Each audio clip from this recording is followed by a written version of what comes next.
Well, next time you're preparing for a concert, you're gonna feel more comfortable. You're gonna feel more comfortable next. Hello guys, this is Algirdas with quick playing tips, and today we're gonna talk about the stage fear, how to get more comfortable playing in public, and how to get rid of that annoying performance anxiety.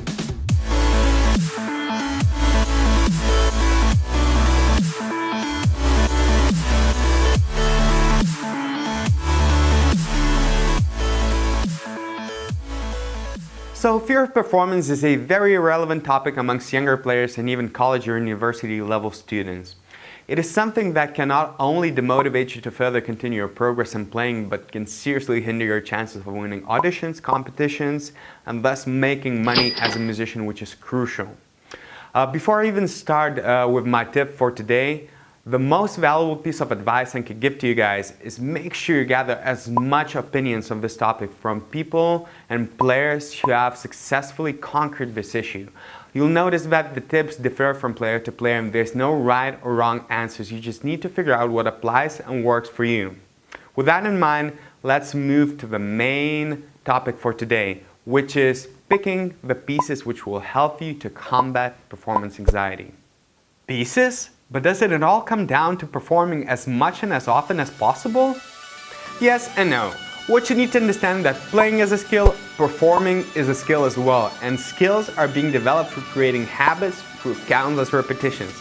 By that I mean, let's say you had a very successful performance, which in most ways fulfilled your expectations. Well, next time you're preparing for a concert, you're going to feel more confident. Next time you step on that stage, you're going to feel more comfortable.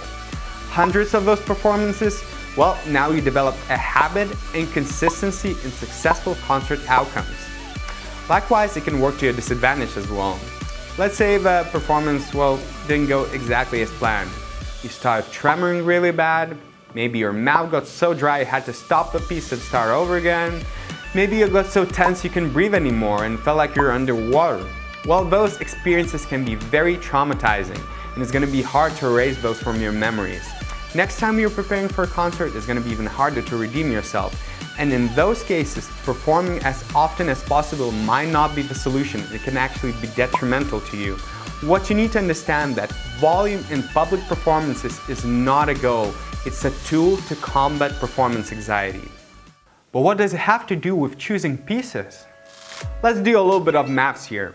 Let's say you display around 90 to 100% of your skill set in a relaxed, comfortable practice room environment. Now you add physical, mental symptoms of the public performance and it might drop to anywhere between 60, 70, 80% of your maximum capabilities. As a younger musician, I found that I was always striving for this very high level of performances set by top musicians, and I did that by choosing the pieces which were always on the edge of my skill set. And by that I mean sometimes even in the practice room, I would only be able to get those really well at around 70-80% of the times. Now you add the fluctuation of the public performance, it might drop to anywhere between 50 and 50. And that's like playing a roulette. And you don't know what's the outcome, and that's a very scary thought for any rational person. So what I found helped me tremendously to decrease that gap between my practice room playing and my concert playing was not being afraid to take a little step back. I used to organize myself these small concerts in public schools, public hospitals, youth activity centers, where I had no obligation of bringing a high level of musical and technically complexity program. I could bring just a simple backing track for some classical pop tunes. And I knew that those helped me to experiment a lot with my body, with my breathing, my posture, my embouchure in concert performances. Because no matter how nervous I would get, there was no chances I was stopping and crashing with those pieces. And it helped me tremendously to get more comfortable playing in front of people. Later on, when I got more and more comfortable, I would start adding more complex piece, more complex classical piece in my program and work with those to the point where the gap decreased tremendously. Now, the thing which I find with a lot of university and college level students, that the standards are so high that their playing level in the practice room is so high compared to their performance level, and nobody wants to take that step back. So don't be afraid to pick the pieces which will help you to experiment. That's going to help you tremendously. It helped me tremendously. It helped my students, my younger students a lot. And I feel that's going to be something you might need to consider if you have serious anxiety problems.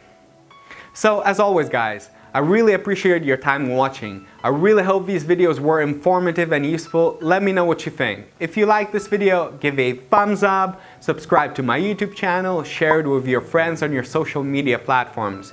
If you have any questions, post them on my Facebook page, Twitter, or just leave a comment down below. I still have 2 spaces for online private lessons, so if you're interested, get in touch with me. You'll find the contact details down below. And as always, thanks for watching, stay safe, work hard, and keep motivated. Till the next time.